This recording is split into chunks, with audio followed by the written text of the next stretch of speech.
Hey guys, welcome to Boxing Squad for boxing news and views from around the internet. Don't be surprised by anything. That's from Eddie Hearn, Anthony Joshua's promoter, who says, who knows what could happen for Anthony Joshua's next opponent on April 13th.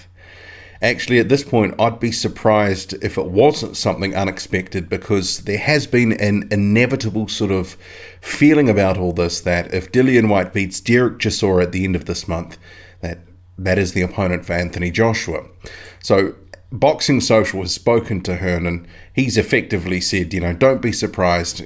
There's a number of guys that are in the mix. He still says Deontay Wilder, that fight is there. They're working towards that. That Tyson Fury, that's a fight that could be made. He's mentioned the names of Jerel Miller, Derek Chisora, obviously Dillian Whyte, and I think in many fans' mind, he is the front runner here and has been for some time. And also Alexander Usek, the cruiserweight king, who is potentially making a move to heavyweight.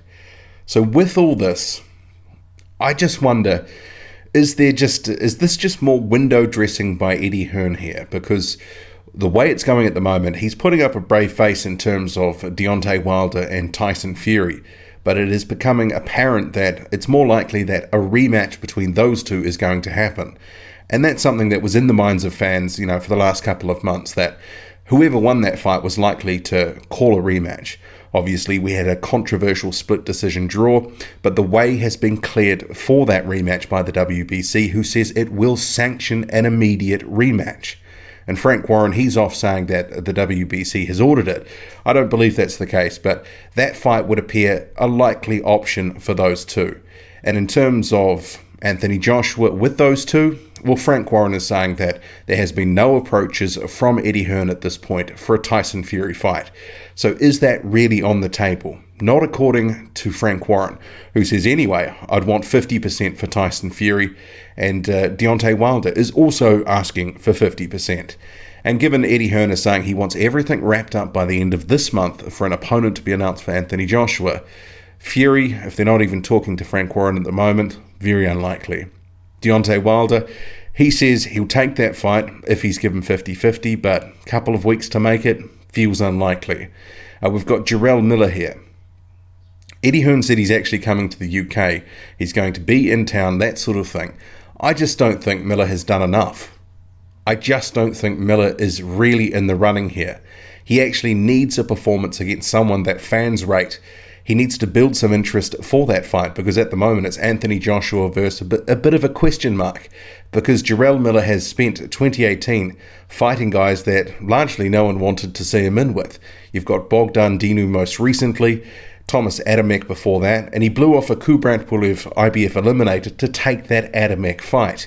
And prior to that, it was another sort of former title contender, a guy on the slide, Johan Duhaupas.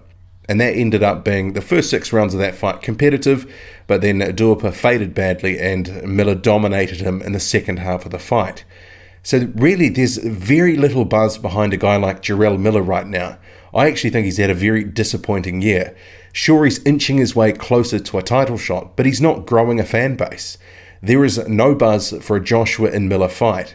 It's probably going to be a pretty decent fight, actually. Jerel Miller's probably going to be a hard guy to stop for any of these top guys. But in terms of, is he bringing anything commercially to the table? Is he really bringing anything to the table apart from trash talk? Not at this point. I'll go to the bottom here. Alexander Usek.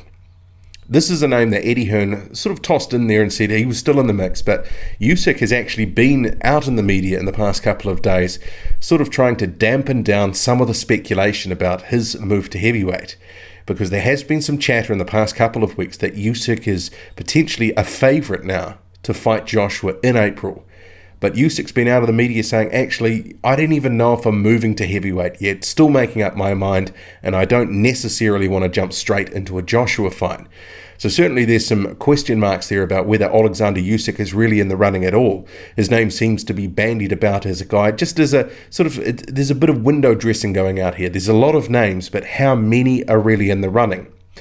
And I guess, we would probably look at this fight between Dillian Whyte and Derek Chisora in the absence of Tyson Fury and Deontay Wilder, because that's becoming increasingly unlikely. and go, well, the winner of that fight is likely to face Joshua in April.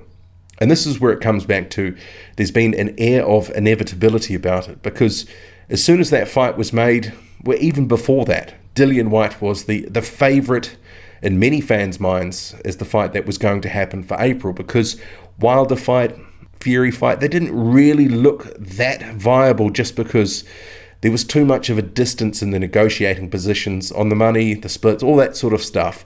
And it appears we're still in that same place. So while Eddie Hearn is talking a good game about making a Wilder fight or even potentially a Fury fight, it just doesn't really seem like it's going anywhere.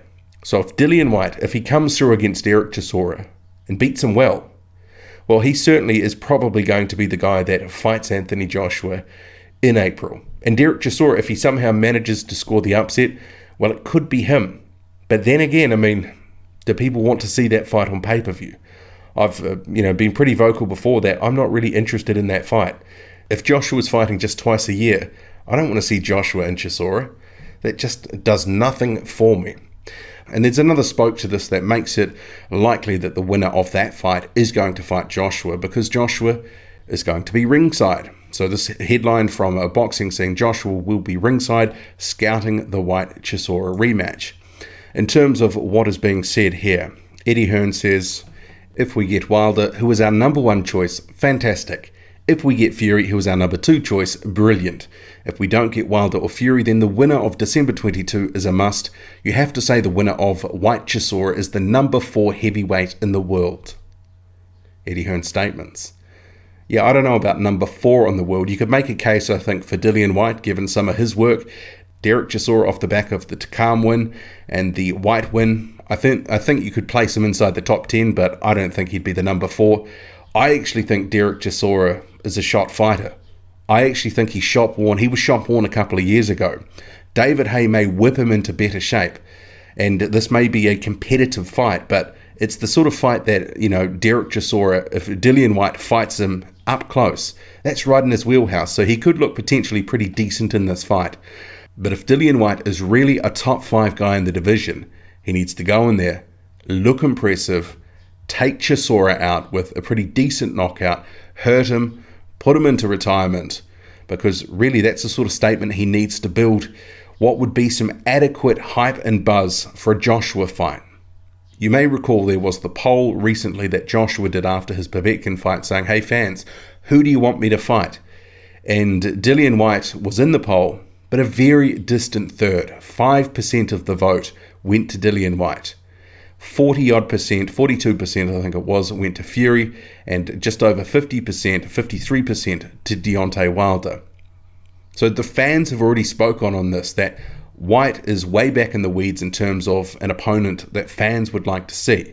Sure, it's a good fight, and it's kind of like that's a decent fight, but it isn't the fight that I would want to see next. But that may be out of our hands, and it may be out of Anthony Joshua's hands as well.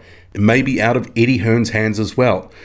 And this negotiation period with Wilder and potentially Fury, if some calls are made to Frank Warren, you'd have to wonder how it's going to go. Just because Frank Warren said something interesting in an interview with IFL TV, that they're not going to do anything for the next few weeks before Christmas about the Deontay Wilder rematch.